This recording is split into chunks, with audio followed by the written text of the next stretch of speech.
At the company gala, my manager introduced me to clients as our little overachiever who tries so hard, even if she rarely gets it right. They laughed politely as I stood there, smiling through humiliation. What they didn't know was I had already signed with a rival firm, and would be taking our biggest client with me when I left. I've never been the loudest in the room. I'm not flashy. I don't gossip in the break room or try to suck up to management. I just do my job. Damn well, I might add, and I go home. That's how I've always survived the corporate world. But when you work under someone like Liz, being good at your job isn't enough. Liz was the kind of boss who called herself a mentor, but really she just took credit for everything her team did. She wore those sharp power suits, dropped buzzwords in every sentence, and always acted like she was the smartest person in the room. And if anyone else started to shine, she'd find a way to dim that light fast. I started working at Horizon Strategies in Chicago 4 years ago. At first, I thought Liz liked me. She said things like, "You've got potential, and with the right guidance, you might make it here." I worked harder than I ever had. I brought in 2 new mid-level clients on my own. I cleaned up messes that weren't mine. I stayed late. I handled crisis calls while I was on vacation. But every time something went well, Liz made sure to slide in just enough criticism to keep me in check. "She means well," some of my coworkers used to say. They stopped saying that after a while. The tipping point came after I led the Falstead financial campaign. Falstead is no joke, they're a big name in the finance world. They'd been with Horizon for years, but their interest was fading. Liz kept pushing generic pitches. I knew it wasn't working. So I stepped in. I stayed late. I met with their junior staff to learn what they actually wanted. I rewrote everything, rebuilt the brand message, ran new test markets. And it worked. Better than anyone expected. Falstead was thrilled. Liz told me, "Good job, but let me take the lead on client calls from now on." And just like that, she slid in, took credit for it all, and locked me out of the meetings. I should have seen it coming. 2 weeks before the gala, Evan, one of Falstead's senior reps, asked to meet for lunch. We went to that place on State and Monroe with the good sushi. He told me Falstead was shopping for a new firm. I didn't even have to pitch myself. He said, "We want to follow you, not Horizon." At that point, I had already been talking to Trask and Bell, a newer agency with serious talent. They offered me a lead role, higher pay, a real team. I signed the papers the next day. But I kept quiet. Then came the gala. It was held at this upscale downtown hotel, the kind where the valet doesn't even wait for a tip. Everyone was in black tie attire, and Liz was in her element, laughing too loud, touching people's arms when she spoke, faking her networking voice. She pulled me over when we spotted the Falstead team. I thought she might actually give me some credit. Instead, she threw her arm around me and said with a grin, "This is our little overachiever who tries so hard, even if she rarely gets it right." They all laughed. That polite kind of laugh people do when they're uncomfortable. I felt my stomach twist. I stood there smiling like it didn't matter. But what none of them knew was I'd already signed with Trask and Bell 3 days before. And starting Monday, I'd be reaching out to Falstead, with Trask letterhead. I didn't sleep much the weekend after the gala. Not because I felt guilty. I didn't. I had given that company everything. I had earned my wins. I was done playing the quiet little helper while Liz paraded around like a queen in someone else's crown. But I was nervous. Not about leaving, about how I was leaving. I waited until Tuesday morning to send my resignation. I scheduled it for 7:45 a.m., right before our weekly team meeting. Subject line, resignation, effective immediately. I kept it short. Professional. I didn't explain. I didn't thank her. Just the facts. Then I shut down my Horizon laptop and walked out of my apartment for the last time with that ugly navy laptop bag. Liz called me 12 times that morning. left 4 voicemails. The first one was fake sweet. Hey. Just saw your email. What's going on, let's talk. By voicemail 3, she sounded pissed. By 4, she just said, call me. Now. I didn't. Instead, I walked into my new office at Trask and Bell. My new boss, Raymond, handed me a fresh badge and said, we'll let you break the news to Falstead, since you've got the relationship. I smiled and said, already on it. I sent Evan a message, hope you're ready to make the move. I'm in position. He replied within 5 minutes, we're ready. Let's talk contracts. Here's the thing Liz never understood. Relationships matter. Falstead didn't care about how many awards Horizon had. They cared about who answered their calls at 9 p.m. They cared about results. I gave them both.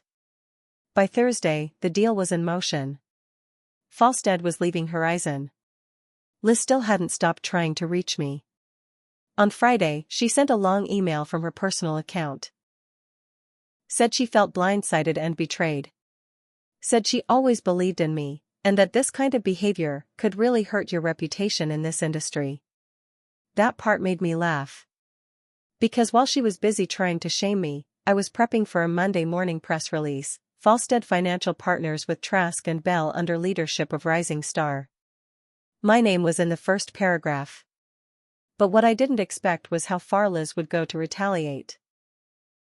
The press release went out Monday at 9 a.m. sharp. By noon, it had already been picked up by 3 marketing sites and reposted on LinkedIn by half of Trask and Bell. My inbox was full of congrats and let's catch up soon messages. Evan from Falstead even dropped off a bottle of bourbon at my office with a handwritten note that said, you earned this. But back at Horizon, Liz must have been losing her mind.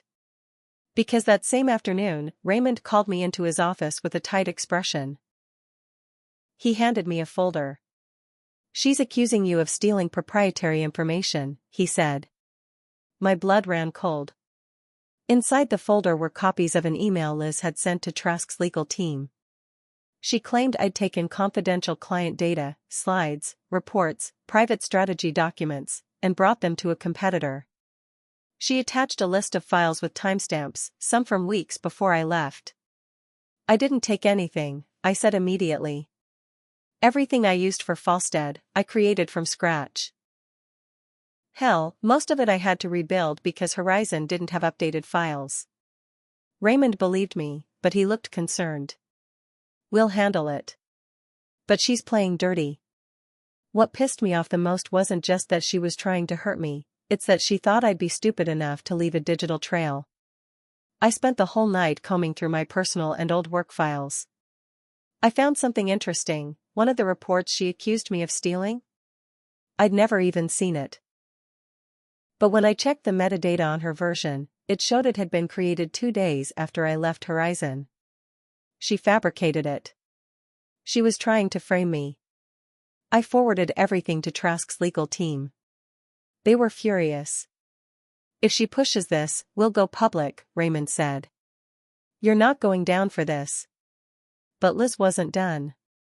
The next day, a post went up on an anonymous industry gossip blog. It hinted that a young marketing lead at a rising firm had used insider data to poach a client in a shady deal. No names, but enough detail that people in the Chicago marketing world knew exactly who it was about. My phone started blowing up again, but this time with nervous messages. Hey, just saw that post, everything okay? Is that about you? Please tell me it's fake. And the worst one, you should respond before it sticks. That's when I realized. Liz didn't care about getting Falstead back. She wanted to destroy my reputation before I could grow it. She wanted to make me radioactive. I knew then that I couldn't just move on. I had to fight back. I didn't sleep for days. I went to work, answered emails, smiled in meetings, but inside, I was burning. Liz wasn't just mad I left. She wasn't just angry I took the client. She wanted to wipe me off the map. I kept telling myself, I have the truth. That should be enough. But it wasn't. Because Liz was still whispering in ears across the city. I heard through a recruiter friend that she was privately telling people I'd been disloyal and sloppy with data. That even if the claims weren't provable, I had acted in bad faith.